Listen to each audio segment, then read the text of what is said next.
அனைவருக்கும் வணக்கம்.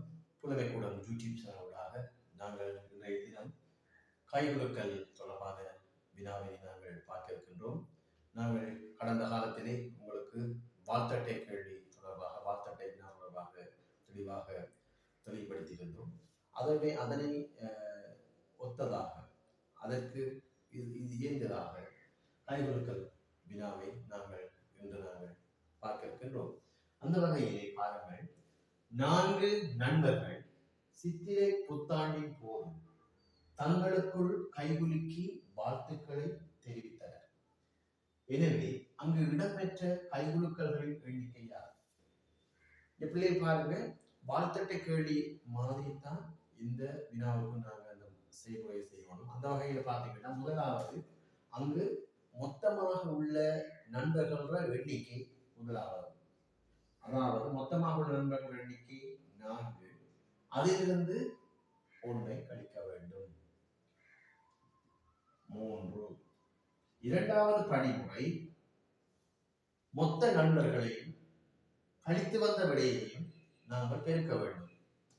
4 தர 3 ஆகவே 12. மூன்றாவது படிமுறை கட்டாயம் கைகுலுக்கல் கேள்விக்கு நாங்கள் 3வது படிமுறை செய்யணும். 4ஐயும் 3ஐயும் பெருக்கி வார விடையே 12 நாங்கள் 2ஆல் வகுக்கிறோம். 12 2ஆல் வகுத்தோம் என்றால் 6. ஆகவே பிள்ளைகள் அங்கு இடம்பெற்ற கைகுலுக்கல்களின் எண்ணிக்கை 6. மீண்டும் ஒரு சொல்ல பாருங்க, மொத்த நண்பர்கள் எண்ணிக்கையிலிருந்து 1 கழிக்கிறது, அது முதலாவது படிமுறை. இரண்டாவது படிமுறை மொத்த நண்பர்களையும் கழித்து வந்த விடையையும் பெருக்கிறது, இரண்டாவது படிமுறை.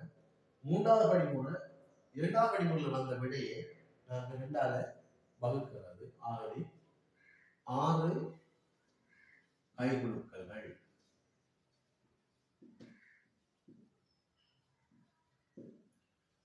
கைகுலுக்கல்களும் வாழ்த்தட்டைக்கும் உள்ள ஒரு தொடர் ஒன்று இருக்கிறது.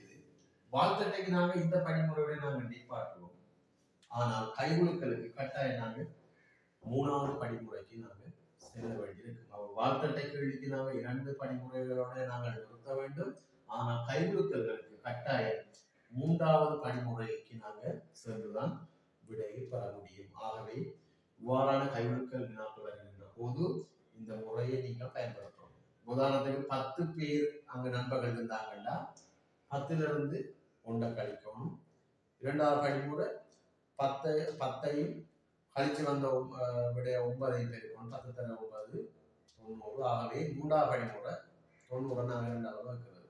ஆகவே எந்த நண்பர்கள் எண்ணிக்கை எதாக இருந்தாலும் அல்லது நபர்கள் எண்ணிக்கை எதுவாக இருந்தாலும் முதலாவது படிமுறை நாங்கள் அதிலிருந்து 1 கழிக்கிறது என்பதை ஞாபகம் வச்சுக் கொள்ளுங்க. ஆகவே இவ்வாறு இந்த வினாக்களை நாங்கள் சந்திக்கிற போது இந்த நுட்பங்களை பயன்படுத்துவது மூலம் நாங்கள் அந்த வினாவுக்கான விடையை, சரியான விடையை நாங்கள் அளித்துக் கொள்ள முடியும் என்று கூறி, மற்றொரு காணொளியில் உங்களுக்கு மற்றொரு புதிய வினாவினை தெளிவுபடுத்துவதற்கு நாங்கள்